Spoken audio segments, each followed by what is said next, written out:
morning, everyone, and welcome to News Extra. And my guests this morning are actually part of the Continuum of Care, if you will. Steph Black, who is Executive Director of the United Way of Western Nebraska, along with Brent Anderson, Executive Director of Cirrus House. Thank you very much for joining us this morning. Good morning. Thanks for having us. We're talking specifically with this group about an event coming up very shortly. Which is actually very important when it comes to obtaining federal funds, things such as that. Steph, talk a little bit about the point in time. Point in time is a specific date that is a nationwide date where consortiums of agencies and programs that are serving homeless people or near homeless people are trying to get an accurate count of the families that they are serving in their communities. And the reason that is so important is that a lot of the programs that serve families in need facing those issues receive government funding. And we all know that those come and go, but it's really important because our community in the Panhandle, because we are so rural and we don't actually have a shelter that actually counts those consistently, those families, we have to rely on a lot of different programs to try and keep track of the numbers and capture those so we can actually not only get those people connected to the resources to help them be self-sustaining. We really like to make sure that if they're near homeless that we keep them housed safely because it's a lot more cost effective to serve those families than have them end up on the street and then have to rehouse them. Now, when it comes to somebody being, categorized as homeless, what counts, what doesn't count? Would somebody deciding to live their existence in, say, an RV at an RV park, would that count as necessarily as somebody is homeless or not? No. Okay. The federal government actually has real specific guidelines and definitions of what constitutes homelessness. So homelessness is defined as somebody that is not with an overnight place, or living in a place not suited for human habitation. So a place not suited for human habitation might be like sleeping under a bridge, living out of their car, living out of a storage unit, or something of that nature. Interestingly enough, so the federal government does not consider sleeping on your friend's couch to be homeless. So if we're doing a count of homelessness, we can't count somebody who's actually sleeping on their friend's couch. When in fact it's not necessarily their residence, but right. It has to be literally homeless out on the streets and or in a place not for human habitation. Without a proper roof over their head, basically. Now, the count itself, I understand, takes place coming up on the 22nd. Right. Now, is this an all-day effort? Is it? How does this work? It is an all-day effort. It's from midnight that day to midnight that evening, and there'll be several of the programs that serve families in our communities that will be at different locations that day. We're going to have some of our representatives from some of those organizations at the Lakota Lutheran Center at 102 East Overland. And they'll have some representatives there to actually meet with people that are facing homelessness and help them get connected to resources. From 5 to 7 that day, the Cirrus House Conference Room at 1506 First Avenue will have representatives there to help greet people that are facing these issues and, again, get them connected to resources. It is a one-day effort, but we want people to know that this is an ongoing issue that our community is facing. Homelessness looks very different in rural communities, and we have a lot of programs that are serving families in need that are facing these issues.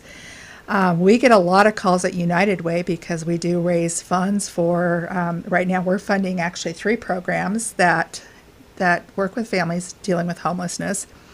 And we want to make sure that, not everybody's going to get connected that day, obviously. But if you're facing those issues, we want people to know that there is services that we can help them get connected to. And I want to throw out a number there.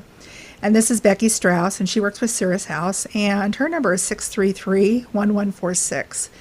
Anyone can call and visit with her, and she can try and get them coordinated to some services. And if she can't help them, she can find someone that maybe can. There's also businesses in our community that homeless people maybe hang out at. So if you're one of those businesses that you think there are some homeless people that might need some services, please share that information. Again, that from 11 to 1 on January 22nd, you can go to the Lakota Center and visit with somebody, or from 5 to 7 at the Cirrus House conference room. But it's really going to take our whole community working together to try and get people connected. We want people to be safe. Okay. We're going to come right back after this break, and we're going to talk a little bit more about the point in time being done by the Continuum of Care group, and a little bit more about homelessness in our area. We'll be right back. And we're back this morning on News Extra, and my guests are Steph Black from the United Way of Western Nebraska and Brent Anderson from Cirrus House, and they're part of the Continuum of Care group. We're talking about the point in time, which is coming up on the 22nd of January for a statewide, actually nationwide, count of homelessness throughout the state, throughout the country. Brett, Stephanie was saying that homelessness looks different out here than it does, say, in Omaha or in Lincoln. Describe what the difficulties are in then getting some of these services that are available to those individuals who have need. Right. So one of the reasons the point in time and other statistics we keep are important is the federal government especially puts a lot of credence on the point in time. And it's kind of almost unfair to rural areas like ours, because we don't have a homeless shelter like Lincoln or Omaha or some of those other communities across the strait where we can just count how many people slept in a bed that night. We actually have to go out into the community and try to find those folks on that particular day that they're doing the point in time. Another thing that happens to us in the state of Nebraska is those funds that do get distributed to the state are often done via population. So we end up in the Panhandle, getting less funds than Lincoln or Omaha or even other cities across the state because of the fact that we have a lower population. Doesn't mean that we necessarily have lower needs. In fact, because we don't have, a shelter where somebody can go and spend the night at, our needs are often greater and our resources don't go as far because we, for example, at Cirrus House have hotel motel vouchers. We can put people up in a hotel or motel for a few days or a couple weeks while we're helping to get them stabilized. We see a lot of women with children in our homeless statistics.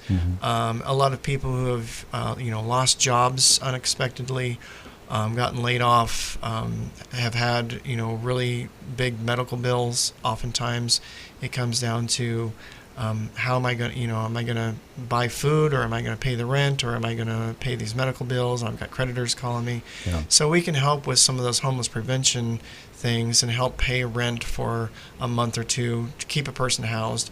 Or if they are homeless, we can help rehouse them. And that's like paying rental deposits and first month's rent to get somebody stabilized again. And then in those emergency situations, we can do hotel, motel vouchers. Yeah. So another thing that, to answer your question that makes it difficult out here, because we don't have 24-hour services. For example, when you call Becky, she's our primary homeless prevention specialist. You actually have to set an appointment with her. It's not a deal where we only have one employee and she's meeting people all day long. So if you call her today, it might be a week before she can get you in for an appointment, and that's frustrating for people that are in a crisis, in an emergency.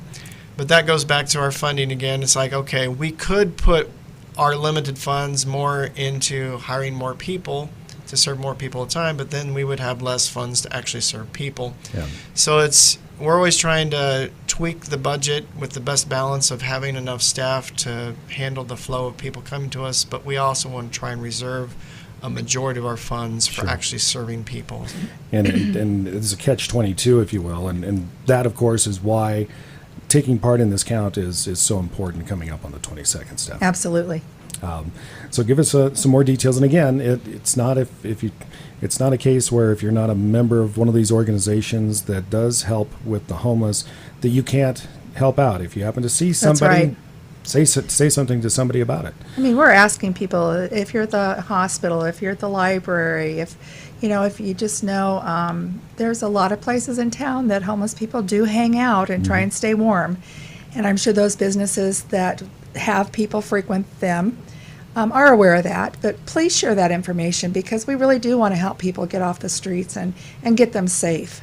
And explain where everybody can go to give information on those counts. Again, on January 22nd, the Lakota Lutheran Center is located at 102 East Overland, and someone will be there between 11 and 2, and at Cirrus House Conference Room, 1506 First Avenue, again, between 5 and 7. Yep, and that's homelessness here in the rural areas. Looks different than it is elsewhere, maybe not as apparent to those of you who may be out and about on the streets, but it is certainly here and an issue that we have to deal with. Stephanie, Brent, thank you very much for joining us on News Extra today.